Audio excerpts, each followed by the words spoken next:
Welcome back to Create Space, a podcast that finds joy in the art of storytelling. Now, today is the second part of our Creative Courage series. So last week, we took a deep dive into shame resilience. We talked about what shame is, how harmful and poisonous it can be, particularly to those of us in the creative industry. And then we finished with how we can increase our own shame resilience. So if you haven't listened to that episode yet, I would encourage you to go back and start there, as it will provide a pretty solid foundation for where we are headed today. So today's course of action is to push shame resilience outward. We are going to discuss how we can use our skill of storytelling and our talents to combat the power that shame has and its unyielding grip that it currently has on society. Now, I believe that those of us in the creative industry have a responsibility to approach societal issues, to face them head on, and to do what we can to help alleviate that pressure. We have a skill set that is specifically tailored to things like perspective taking, compassion, and empathy. And those three things can really help a lot of societal issues, shame being one of them. To me, that concept, that responsibility is really empowering and also convicting, right? It's allowing me to understand that what I'm capable of as a storyteller can really bring about good in my community. And that really is kind of convicting. Now, we've talked a lot about Dr. Brene Brown's work, and specifically the book, I Thought It Was Just Me, But It Isn't. So I'm going to share another quote with you from that book. She says, "The less we understand shame, the more power it exerts over us. The more we find the courage to talk about it and the compassion to listen, the more our world changes for the better." Now, she goes on after that to add, "As is the case with many epidemics, it seems that we are so mired in our own struggle to take care of ourselves and our families that we just don't see the connections that allow us to make sense of it and begin to address it as a large-scale problem. We can't see the enormity of it. We think of shame as a personal problem or a self-esteem issue rather than a serious social problem." So that's the crux of it. We look at shame as a me issue, right? We talked last week about how isolating shame can be, how it can make you feel like you are completely alone and you're the only person experiencing it. And the antidote for isolation is connection.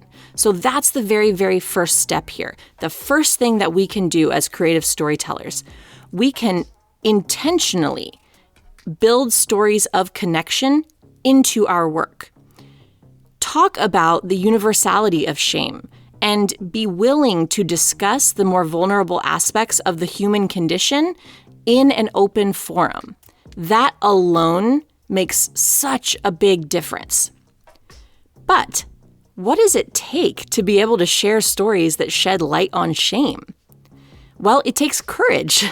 You know, we often think about courage as running into the burning building or taking down a robber or something that is big and fantastical. But what I'm talking about here are small, consistent acts of everyday, ordinary courage. Now, I don't know if you know this or not, but in one of the earliest forms of the word courage, it actually meant to speak one's mind by telling all of one's heart. So courage has really always been about vulnerability. And I think we tend to think of those two words, courage and vulnerability, as almost opposites. But the reality is that vulnerability is courage and courage is vulnerability. So that's the first thing, right? Share your stories. Use the courage that you have and accept the responsibility that you have to bring shame to light. That's step one. Now let's talk about the other side of the coin. Listening to and fully accepting shame in others. This sounds way easier than it is. The truth of the matter is we don't like how it feels to listen to stories of shame, any more than we like telling them. We often kind of bristle when someone tries to share their pain with us. We don't want to hear it. We're so uncomfortable with it that we go into fix-it mode. So when I say we don't want to hear it, I don't necessarily mean that if someone starts talking to us about something that they feel shame about, we don't say, no, thank you, please leave, I don't want to talk to you about this. We don't do that. But almost on this kind of subconscious level, our primitive brain will do whatever we can to take the discomfort away from that conversation. And the way that we tend to do that is going into fix-it mode. So we want to tell the person how to solve their problem so that we can all move on with life. But the beauty of story sharing is the give and take movement between the storyteller and the story listener. So the storyteller gets just as much out of the process as the person who's listening to the story. So it's important when you are the listener. As the creative, we tend to be the storyteller, right? But when we have the opportunity to be a story listener, when we have the opportunity to allow someone to share their story with us, it is so important that we can put ourselves into a headspace of radical acceptance. We want to allow the person who is really being vulnerable and telling us, honoring us with their story, we want to allow them to feel comfortable to express themselves openly. One way we can do this is to do our absolute best to completely take judgment off the table. Take that need to fix and throw it out the window, right? Try not to one-up the person, try not to interject, but just listen. And let the storyteller fully explore and immerse themselves in the experience of openly sharing their story. Because most of the time, they are not sharing their story because they want you to do something. What I would love for us to kind of get into our head is that the gift that we give someone is listening and sitting with them in their pain or sitting with them in their shame. Right? That is the gift. The process, the experience is the gift. The gift is not fixing. The gift is not making the shame go away. The gift is not doing anything specific to remove the discomfort or make the person feel better. The gift is the experience. So this whole approach of listening that I'm talking about is deeply rooted in compassion. In Dr. Brene Brown's book, which I've quoted a lot, but it's really good, so that's why I keep bringing it up. She says, compassion is not a virtue. It's a commitment. It's not something that we have or we don't have. It's something that we choose to practice. Can we be with someone who is in shame and open ourselves up enough to listen to their story and their pain? So that's what we're talking about, right? That's the experience, the gift of listening. So we've talked a little bit about the responsibility of sharing stories of vulnerability courageously. We've talked about the approach to giving the gift of listening to someone, allowing them the opportunity to story share as a practice of compassion. Now, the last thing we're going to dig into is talking about how we can combat shame in our community in terms of our role in creating shame. Now, this part gets to be a little bit touchy, but it's really, really important. We really need to become aware of our own impact in terms of taking an inventory of the times that we have shamed others. Now, I like to think that I've never shamed anyone, right? That I'm perfect and I help other people to not feel shame. And, sure, I've shamed myself, but I've never put that on anyone else, either intentionally or unintentionally. But guys, that's not true. It's not true for me, and I guarantee it's not true for you, right? Or for other people. We just talked last week about how it's a very natural instinct in humans to put other people down in order to feel better about ourselves. And I will be the first to tell you that I have done that. I have done that with people that I don't know very well, in life. And more than that, I've done that with people I care a lot about, right? Again, intentionally or unintentionally. I have shamed my husband. I have shamed my children. I have shamed my parents. We all do it because it is this natural instinct. So why is that? Where does that come from? Well, when we're feeling shame and thus the fear of disconnection, there is another emotion or another action that is always close behind, and that action is blame. So a big part of feeling shame is having a feeling of powerlessness, right? So when we feel powerless, we will do whatever we can to regain our power, and oftentimes we feel like blame can help us regain our power because it shifts that shame, right? It takes it off of ourselves and it puts it somewhere else. So at least temporarily, it relieves the pressure. It relieves the pressure of shame in ourselves because we're taking it off and we're saying, you know what? This isn't me. This is you. So that's why we do it. Now, as we talk about this kind of touchy part of the subject, I would encourage you not to shame yourself about your role in creating shame in others, right? That's a spiral. We're spiraling when we do that. So you want to be aware and recognize it and say, you know what? I do play a role in shaming others sometimes, and that's not healthy, and I need to become aware of that, and I need to work on that. What we're not going to say is, I'm an awful person, I'm a terrible friend, I'm a bad wife, I'm a bad, parent, I'm a bad whatever, because I've shamed people before.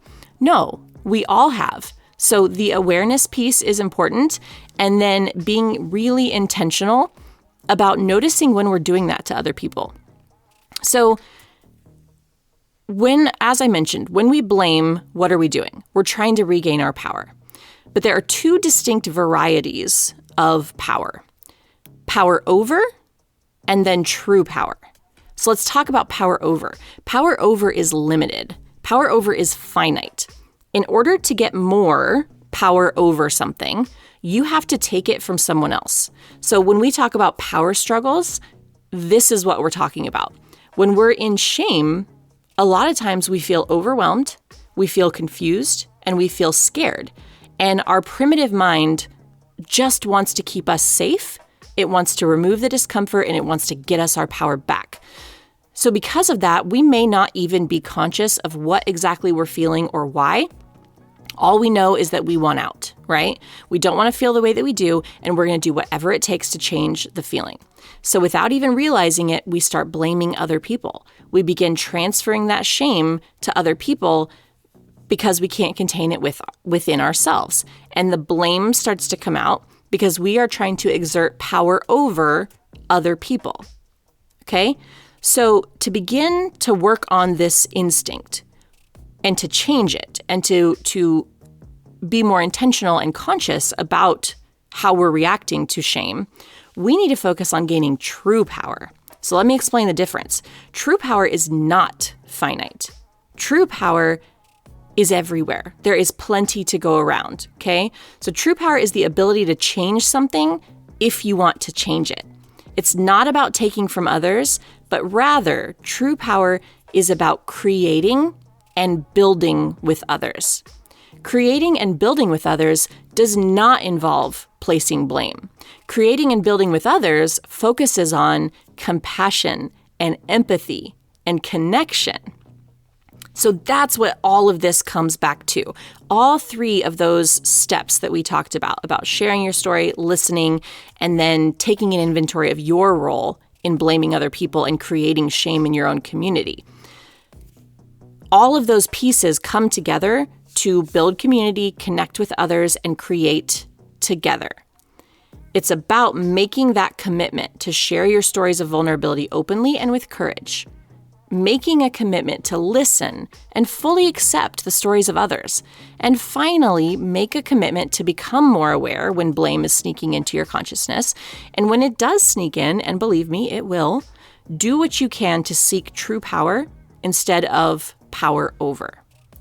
Now, again, if you've heard anything over the past 2 weeks that is interesting to you or that you would like to learn more about, or if you would like to kind of continue on this road of learning more about shame resilience, please do yourself a favor and read the book, I Thought It Was Just Me, But It Isn't, by Dr. Brene Brown. Also, check out the Self-Compassion Teachings from Dr. Kristen Neff. And I would also suggest that you learn a little bit more about dialectical behavior therapy, or DBT. Again, it was developed by Marsha Linehan. You can do your own research on it, but what I would really suggest is to take a dialectical behavior therapy course with a licensed therapist. So therapists get a licensure in DBT therapy, and they can conduct a course. So there are one-on-one courses. They usually take about 6 months. The one-on-one courses do anyways. I'm not for sure on the group courses if they're the same amount of time or if they're a little bit longer. But the full dialectical behavior therapy process for a one-on-one takes about 6 months. And again, they do have group DBT therapy as well. So I would suggest looking into something like that if you're really serious about some of the things that we've discussed on these last 2 episodes of the podcast. The thing is that so much work has been done in this area, and we've explored a lot of the work. And again, some powerhouse women have really invested in this area of knowledge, but there's still a lot of space for continued development. And personally, I feel a really intense calling of responsibility in this arena of shame resilience. And I welcome all of you to join me in building more courage and acceptance within yourselves and also within your community. So thank you for joining me for this kind of 2-part series about creative courage and shame resilience. And thank you for listening and taking a part in this conversation. I'd love to hear what you thought about it. I'd love to hear if you have any additional bits of knowledge, or if you have any questions or comments. Please feel free to leave me a comment. Either, you can review the podcast on Apple Podcasts. You can send me an email. You can send me a DM or tag me on Instagram. You can send a voice memo to the show via our SpeakPipe page, which is linked in the show notes. I would really just love to kind of hear what your thoughts have been about the types of things that we've been discussing over the past couple of weeks. So thank you again for listening. And of course, I will see you back here, same time, same day, next week on Create Space.